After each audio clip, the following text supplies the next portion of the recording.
अस्सलाम वालेकुम रहमतुल्लाहि व बरकातुहू।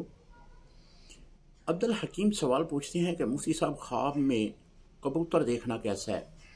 मैं जो भी ख्वाबों की तबीर अर्ज़ करता हूँ उसमें पहला जुमला मेरा ये होता है कि अगर आपके ज़िंदगी के माहौल में कबूतर हैं तो फिर तो इसकी तबीर कोई नहीं है, क्योंकि आपने माहौल के ऊपर जो है वो ख्वाब देखा है।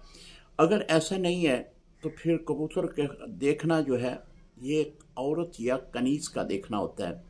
अगर वो गैर शादीशुदा है तो इब्न सीरीन रहमतुल्लाह ताला लिखते हैं कि उसकी शादी हो जाएगी। अगर वो शादीशुदा है तो फिर अल्लाह ताला उसको बेटी जैसी नेमत से नवाजेगा। अगर अल्लाह रब्बुल इज़्ज़त ने बेटी भी अता की हुई है तो फिर औरत की तरफ से माल आएगा।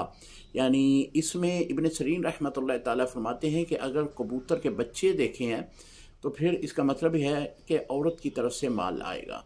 अस्सलाम वालेकुम रहमतुल्लाहि व बरकातहू।